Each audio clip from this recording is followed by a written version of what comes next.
On this episode of the Naturist Living Show, Naturist and Nudist organizations.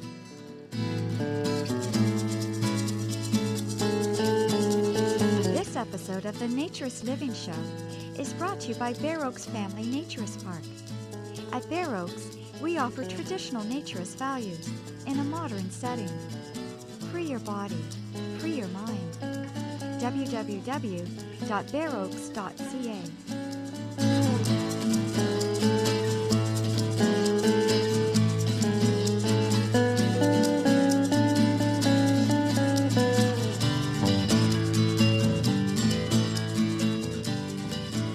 Welcome to episode number 40 of the Naturist Living Show. I don't know if you've noticed on the main Naturist Living Show website, but I have been numbering them using Roman numerals. So we are now at episode XL, extra large. So this is episode number 40, and I am your host, Stéphane Deschênes, and I'm also the owner of Bear Oaks Family Naturist Park.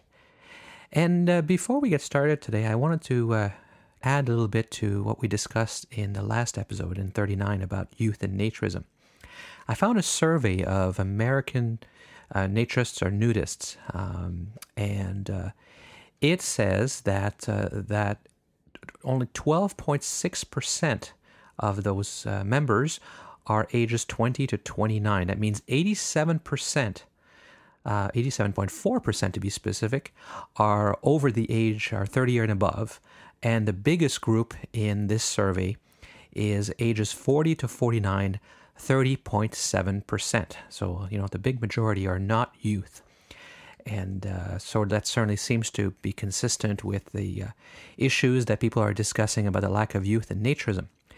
Except this is based on members of the ASA, the American Sunbathing Association, which are now called AANR, the American Association for Nude Recreation, from 1948 to 1951. That came from a book called The Nudists by Donald Johnson. It was published in 1959, and they got access to the records of the ASA, which were very, very secure and confidential at the time. But on those records was the age of the members. And back then, you've got to remember, pretty much, if you wanted to join a club, you had to be members of the ASA. So all nudists, all naturists, whatever they called themselves, if they wanted to practice in the United States, you had to be part of the ASA in 1948 to 1951. And you had to join a club because there were no beaches, and you had that club was almost certainly affiliated with the ASA. So it's a pretty accurate picture of the age groups for that time. And it shows that the issue is not new, and it's probably not a problem. It's just the way it is, as we discussed in the last show, with regards to age distribution. It's the reality that it takes more money, and it takes access to transportation, and it's something you tend to do a little bit later in life. Not when you're in your early 20s. So where does this idea come from that, we have a lot less young people than we used to? And my theory is it's a misconception that comes from all those exploitive magazines from the 60s and 70s that were full of young, mostly young women, and certainly the press picked up on a lot of that. All the pictures you see when you look at the old magazines are of young people, young men, young women, all in great shape, of course, and there's obviously no problems with anybody being overweight back then. At least that's the impression you get, and certainly the impression you get as well is that everybody is young. But that wasn't true back then. It wasn't true from 1940 to 1951, and it's not true today. I don't think that things have changed necessarily that much.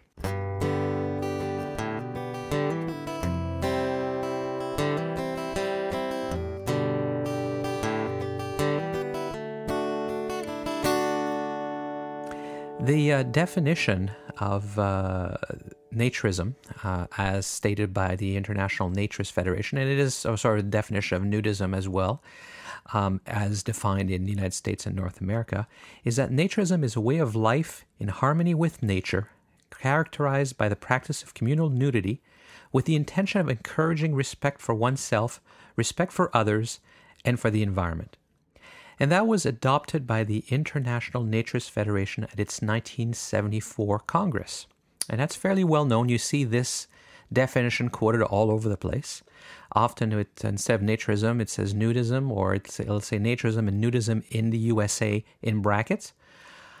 But generally, the definition is pretty consistent everywhere. And what is not as well known is who wrote it. It was written by Francis Shellstrat. He's French. He's the founder of the Domaine de Bélizy. And he just passed away at the beginning of this past January 2012. The center had been around for well over 40 years, and certainly one that I have not visited but would like to based on what I've read and heard about them. So sadly, another leader in naturism has passed away, and not quite as well known as others, but one that certainly had quite a significant impact on international naturism.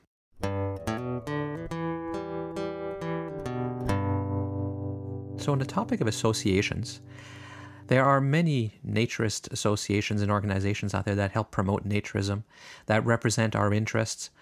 They've been around since the beginning.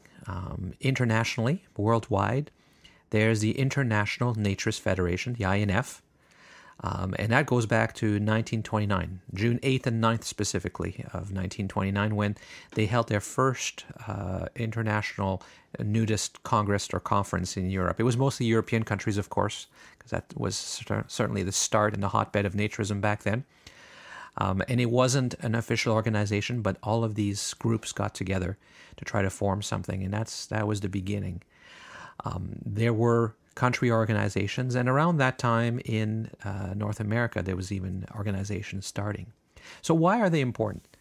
Well, I think they're very important because they give us credibility. They represent us. They make sure that we are explained, and that the lobbying is done to make sure our interests are represented.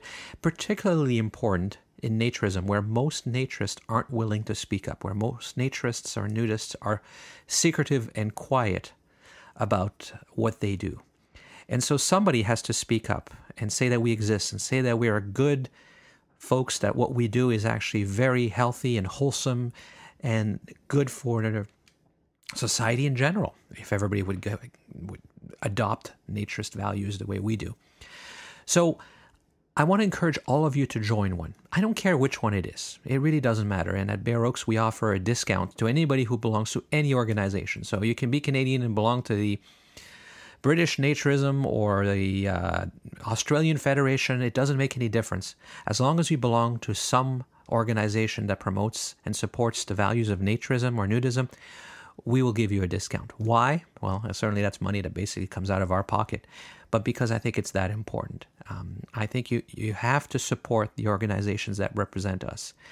You get something, so that's why you choose. You get maybe a magazine, and maybe you get discounts. But I think it's in your best interest, if you really are passionate about our values and our ethics and our movement, to support those who work so hard to promote them. And most of the time, they're volunteers. They do it for the good of the movement. Some are paid, but mostly the boards of the associations, the directors, are volunteers. And you may not agree with them all. And I'm sure you won't agree with them all. I don't agree with everyone. But you have to respect the fact that they volunteer and they give of their time. And often they're public about naturism, where many others are not. And you have to respect that. And you have to encourage that, whether you agree with them or not. If you don't agree, or if you have some ideas of how to make things better, then I also challenge you to not just share that idea, but to get involved yourself to make that idea happen, or to make that change happen that you believe in. Because organizations like these are all based on volunteers and on the people who put in their time, efforts, and energy into the organization. Because I can tell you, from having served on the board of the FCN and several other nonprofit organizations, that it's never the lack of ideas that are the problem. The problem always comes down to lack of money and lack of time and resources to implement ideas and to generate and to drive projects through. There's always a shortage of volunteers. There's always a shortage of people willing to see things through and push through. So join something. Join any of them. In North America, There's a number of organizations. For Canada, there's the Federation of Canadian Naturists. But there is also, for Quebec, the Fédération Québécoise de Naturisme, which represents Quebec and to a large extent all Francophone Canadians. We work very closely together, and there's a long history, which I think I discussed in an earlier show, as to why we actually have two federations, which are officially both recognized as an entity, which is the union of the FCN-FQN, by the INF. The INF, the International Naturist Federation, recognizes only one organization per country. So we combined ourselves in Canada. Canada is also has some parts that are represented by the American Association for Nude Recreation, because for historical reasons there was a Canadian federation, and then it failed. The western portion joined the Americans because there was nothing in Canada. So to this day, there's still a region of AANR, the American Association for Nude Recreation, in Western Canada. There is also the Naturist Society, which is not exactly an association. It's an organization, but it is a private corporation. But it runs very much like an association. It was founded by Lee Baxendall, and we had one of the earliest show of the Naturist Living Show was about Lee Baxendall. And he founded this organization that is most well known for the guide that they used to publish and the magazine that they still publish, Nude and Natural, or simply known as N Magazine. So that organization very much depends on volunteers as well, and has advisors and directors that are volunteers as well. It's certainly not a big money-making machine, so it's certainly a fine organization to join as well. But today I want to talk about the American Association for Nude Recreation, because they've just hired a new executive director. And let me explain a little bit, because I'm not sure if everyone's familiar with how most associations work. Most associations, the members are the people who join or belong to a certain group or whatever, who elect a board of directors. The board of directors are typically all volunteers, and they, amongst themselves, elect a president, vice president, treasurer, secretary, and a few other positions that they may identify in the bylaws. And those folks are usually volunteers as well, so they can't do all the work. So in larger organizations like AANR, they hire an executive director who hires staff as well. And the executive director is really the full-time paid leader, but he or she reports to the board of directors who set the agenda. So this is what I mean when I say all these organizations are driven by volunteers. You may not know the directors as well as you know the executive director, but the directors, who are volunteers, actually vote and set the agenda that the executive director, who's paid, drives forward. AANR is actually a very old organization.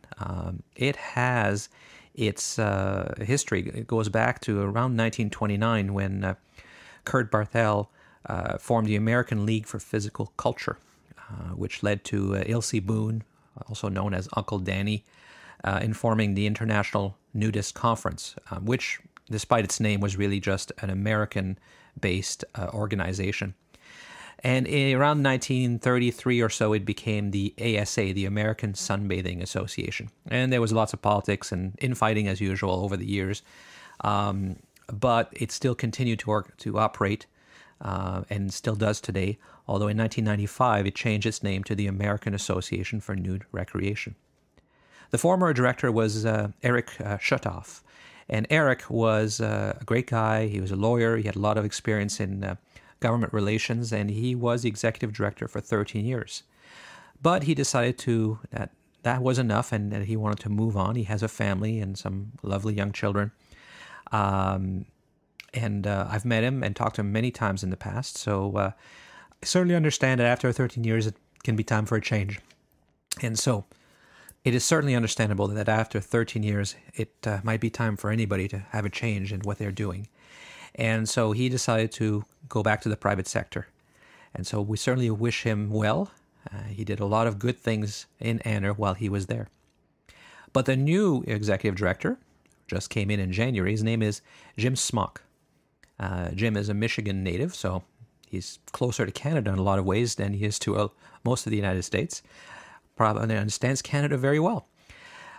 He was chosen by the AANR board, by the directors, from a pool of 180 applicants.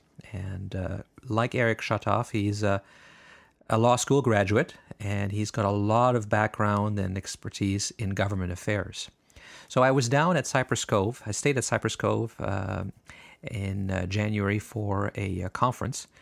And I decided to go over to the AANR office, which is also not far from Cypress Cove in Kissimmee, and interview Jim Smock and learn a little bit more about who he is and what his plans are. So tell me how you came to be the executive director of AANR. Well, it's I wish it was an exciting story, but it's not particularly exciting. I saw a posting on one of the job boards for this position last fall in October, and I found it interesting and intriguing, and always had wanted to be an executive director and run an organization and hopefully bring my varied experience and skills to an organization. And so I contacted Susan Weaver, the AANR president, and admittedly it was a bit of a gutsy move, and I just said, would you be willing to talk with me for a little bit before I send you my resume, because I didn't want to waste anyone's time. And fortunately for me, she was very receptive to that. I think she appreciated the reaching out to her. And so we talked, and to skip ahead, I was invited to come to Kissimmee in November for an interview. I did. And then I was notified just about the beginning of December that the position had been offered to me. I accepted, and I began officially on January 9th. I mean, surely this is, you're talking like it's just a regular job application, but I mean, it couldn't have been. There had to be some consideration when we went, what? These are the nudist guys. Well, certainly. And I had a few chuckles about it, and I would say that one of the things that I think is good about AANR is that it can laugh at itself, and it can take a joke and make a joke. And we need to, as an organization, to be able to do that. But you're right. I mean, it was not the typical job posting that I had seen or had been made aware of by others. And I certainly gave some pause to it, but my thought was, well, I'm going to be very honest and say I don't have a nudist background, but I do have a background in organizational management, in lobbying, in advocacy, in education, and basic business management, marketing, and if this is what your organization is really looking for, ultimately, then it might be a fit. And I believe, based on what has happened, that that's what AANR was looking for. And I have enjoyed my time immensely here. There are a lot of excellent people here, both on the staff who do the everyday work. They're sort of the unsung heroes for the most part, as well as obviously dealing with the board, the officers, the regional officials, committee chairs, and all the folks that make AANR what it is. And how did your wife and your family and your friends react when you were telling them what job you were taking? Well, again, they all had a little bit of a laugh, and I was in Michigan just this past weekend and at a party, and I got some, I think, good-natured gribbing about how the job was going. But what I have tried to explain to people is beyond the initial, laughing, if you will, or joking. And it's all been good-natured, by the way. No one has been mean or nasty about it in any way, shape, or form. And I have not met anyone in my position who learned that I was the executive director of AANR be anything but polite. They certainly have been inquisitive. But what I've explained is that nudity, although in this country, and I expect the same is true in Canada, is often associated with sex, and that is something that we cannot deny. It does not have to be, and that AANR is not about associating nudity with sex or sexual activity. It's about celebrating really the wholesomeness of the human body, the freeing experience or liberating experience that many people often discuss when talking about nudist experiences or nude experiences, and that we value that, and we also certainly value very much one's right to choose to be a nudist, and as our saying goes, to be nude in appropriate places, and to pursue that. And they should be able to pursue that without government interference or interference from really anyone else. And you know that AANR stands for the proposition that, as I said earlier, nude in appropriate places, and as long as we don't infringe on the rights of anyone else. So I think, AANR is very much that live and let live organization that I think a lot of people say that they want to be. The question is, we have to keep reminding people of that, so to speak. Well, fair enough. And one of the issues with naturism or nudism is that as passionate as its members are, many of them are afraid to publicly say that they are because they're concerned about the impact they might have on their career. Was that a consideration for you? Do you think it could impact your career now that it's on your resume? Well, I suppose anything is possible. I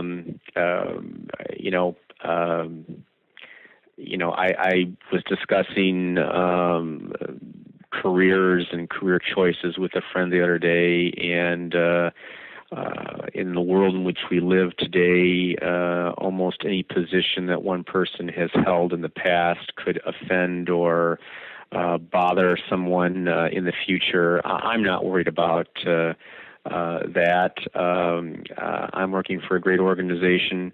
They do good work. As you say, they advocate a cause that is important to their members. Their members are passionate.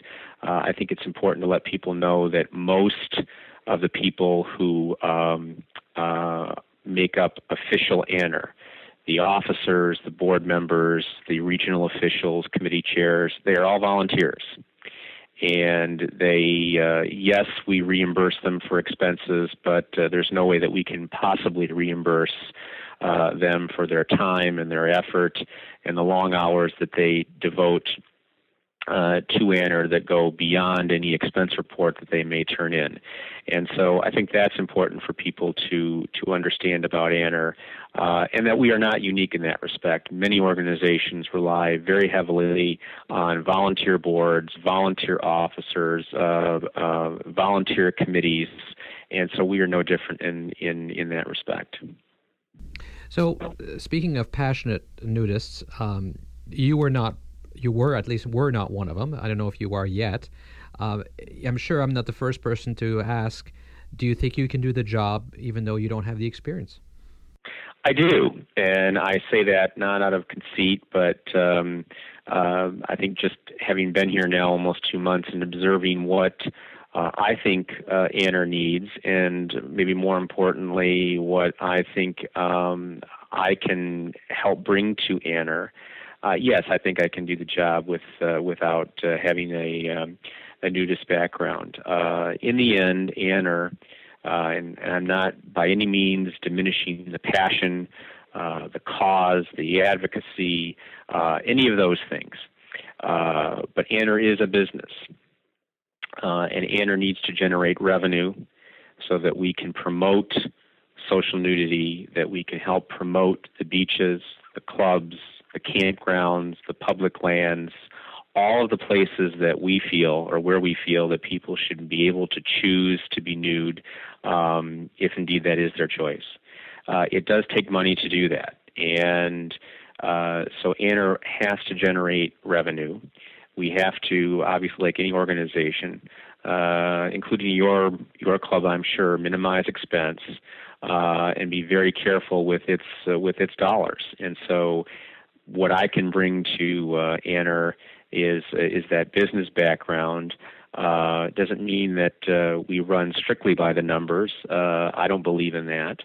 But we obviously have to be very conscious of that and making sure that in a world where we have limited resources, that we're using them to the best of our ability. We owe that, frankly, to our members who look to us and have, through their membership, not only invested their money, but put some of their trust and their faith in us as well to do the right thing when it comes to promoting social nudism or naturism.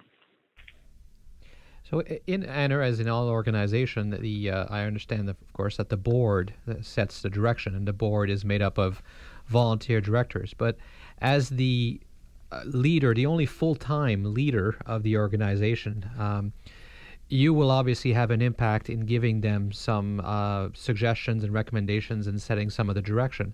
So what do you want to do with AANR? What kind of goals do you want to accomplish? Well, there are many, but I think the most important goal of all is obviously to increase membership. It's no secret that AANR has lost membership in the last dozen years or so. It doesn't make it unique among a lot of associations these days, but nonetheless, that's a problem that AANR must confront. And the world has changed from perhaps when you and I were younger and we were joiners, as opposed today to people who may be likers or fans based on the latest, social media that is out there. And so increasing the membership is the number one goal, because from that, really, all other things, as I alluded to earlier, in terms of promoting social nudism, advocating it, promoting the clubs, the beaches, the public lands, all the areas where we feel that people should have that choice, that all comes from having the revenue, and the revenue comes from our members. And so we need, like any organization does, to have a healthy membership, a strong membership, both in terms of their passion, their advocacy, obviously their trust, but also in the dues that they pay to belong to AANR, so that we can continue to do the good work. Well, there's no question. You don't certainly have to convince me that the role of AANR and other organizations in naturism and nudism is important. But I'm not sure that people see that. Do you think in this day and age there's still a role for organization that people will join because of the importance of advocacy? Well, I do. There's no question that if you as an individual, and it doesn't matter your age particularly, but if you as an individual have never been denied anything or gone without something because your experience has been, well, I've always been able to do it, it's always been available to me, then you probably have a little difficulty understanding that maybe that wasn't always the case. That there might have been a time, whether it was in this country or Canada or anywhere else in the world, where women could not vote, for example. Okay, and I use that as one example. People don't understand that today. So it's incumbent on AANR and other associations that are advocacy and education associations not to dust off the dry history, if you will, and put that in the faces of today's prospective members. No, because I'm sure they would find that boring. But it is necessary to convince them that nothing is certain in life, except death and taxes, I suppose, that things can be taken away from you. It can happen very innocently at first, and then you wake up one day and it's gone. And so in order to prevent that, organizations like AANR and others really are the vanguard of protecting people's choices, people's rights, people's freedoms. And there isn't any one good way to present that message. It takes a variety of ways to present that message. Certainly using social media to communicate with the younger generation today and the not-so-younger generation is very key. But to your question, yes, I think there is still an enormous role to play today, particularly as I think politically, at least in the United States, there seems to be a reexamination of our rights and how they interface with our security, and yes, there is a role to play. Well, one of the roles that AANR has been criticized for in the past, or accused of, whether fairly or unfairly, I'm not sure, is that AANR is first an organization of club owners that looks after the needs of the club owners before the needs of naturism outside the clubs. Do you think that's true? Well, I can't speak to what happened before I got here, and I do and am aware of the criticism that you just mentioned. Certainly our clubs are important to us. I mean, they are, after all, AANR chartered or AANR affiliated clubs, and so for someone to say that they're not important, that just would be incorrect. My view, and I just had a conversation with someone from the the South Florida Free Beaches Association, was that there is a role for AANR to play in beaches and in public lands, and frankly, and hopefully opening up more public land, whether it's a beach, it's a hiking trail, it's a camping area, for clothing optional use, if you want to use that term. And so I certainly intend to reach out to the free beaches and to other organizations whose niche admittedly may be different from AANR's in terms of their constituency, but we all want the same thing, and that is to have nudism available for people, for them to have the choice to go to certain places and to be nude and enjoy all the activities that people do, whether it's sitting on a beach,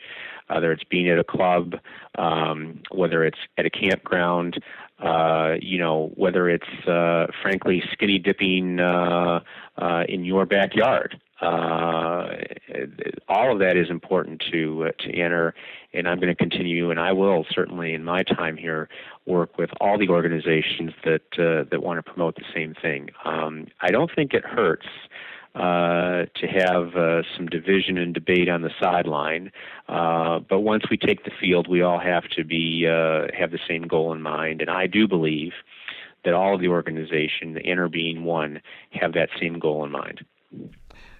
Absolutely, and it always seems like a waste when we fight amongst ourselves.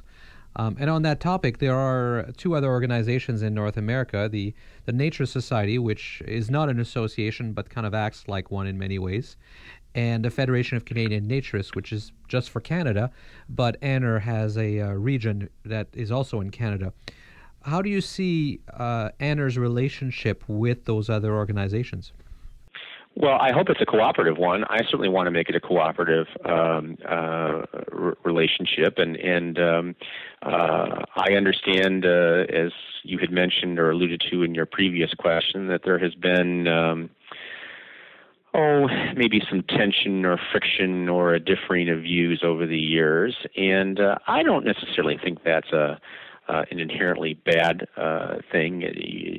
I think, again, that internal debate and discussion and even argument, I mean, that all goes on in families, but we don't necessarily think that the family is bad because of it.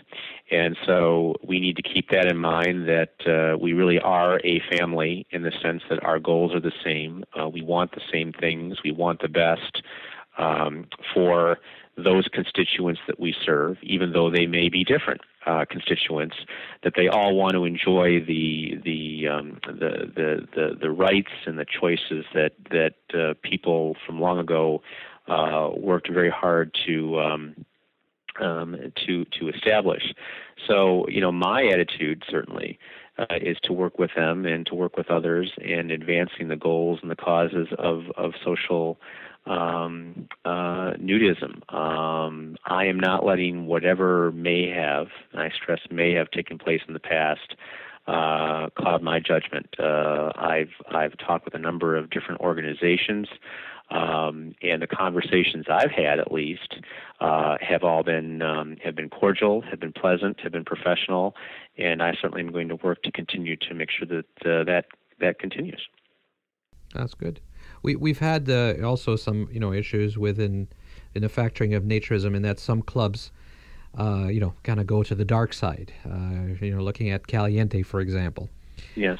Do you think that we need to continue to maintain the tight standards, or should we just kind of relax, and that's the way to reach out more?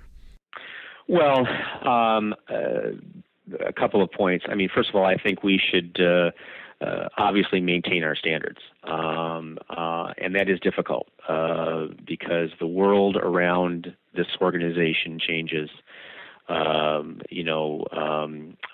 People's preferences, tastes, morals change. What might have been considered acceptable behavior, or what might be considered acceptable behavior today, even in the non-nudist environment, might not have been acceptable 10 years ago or 20 years ago or 50 years ago. So the world changes.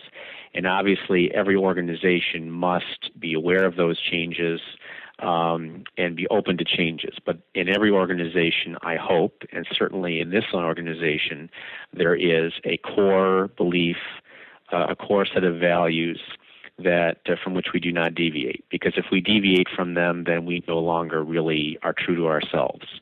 And we're no longer true to those members who, again, with both their money and their time, and in some cases their faith, if you will, have entrusted us to do the right thing, and that is to promote social nudism, the wholesomeness, the family-centric orientation of social nudism, without getting into what other clubs may or may not have done. I will say this, that any club, every club, every organization, must do what it feels is in its best interest. You mentioned some people who, as you say, have taken a walk on the dark side. I don't certainly condemn that. They made a business decision.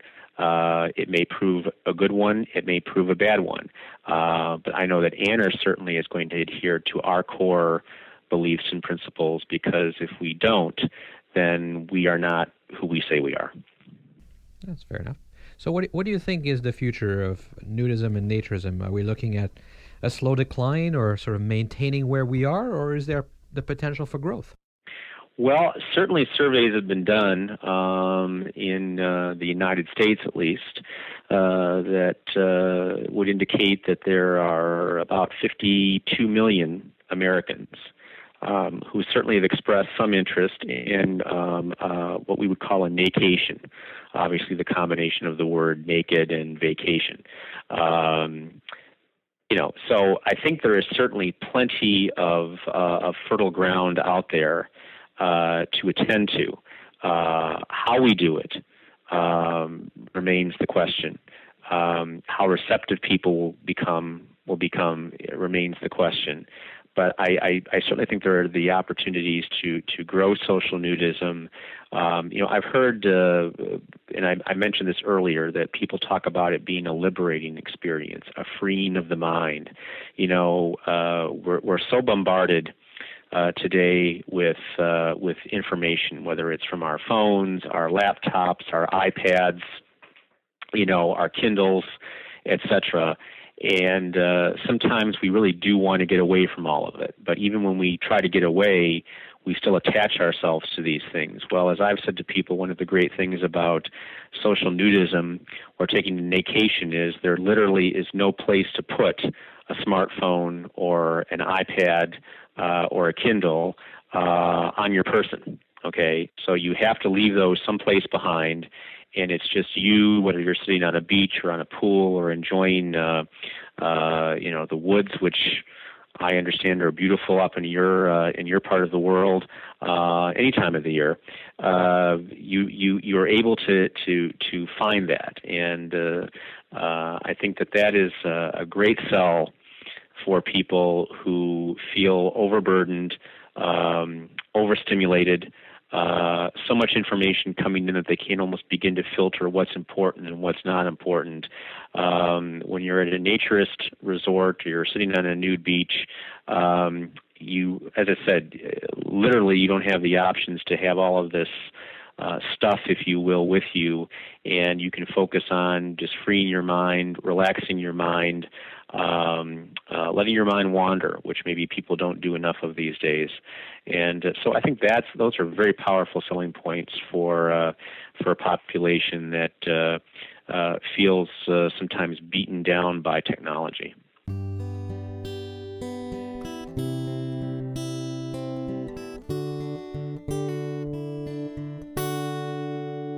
So that's all once again for this episode of the Naturist Living Show, episode XL40.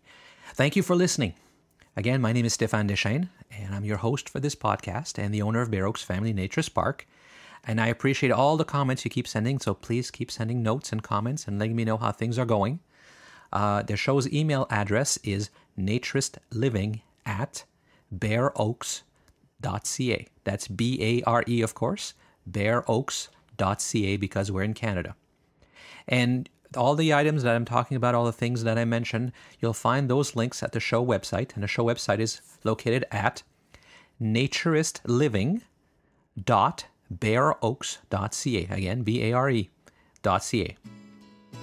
Join us again in about a month for the next episode of the Naturist Living Show. This episode of the Naturist Living Show was brought to you by Bear Oaks Family Naturist Park. Traditional naturist values in a modern setting. Traditional values means that naturism is more than just taking your clothes off. It is a life philosophy with physical, psychological, environmental, social, and moral benefits. Bear Oaks Family Naturist Park strives to promote those naturist values in a modern setting that provides the amenities and services that our members and visitors expect. Free your body, free your mind. Learn more at www.bearoaks.ca.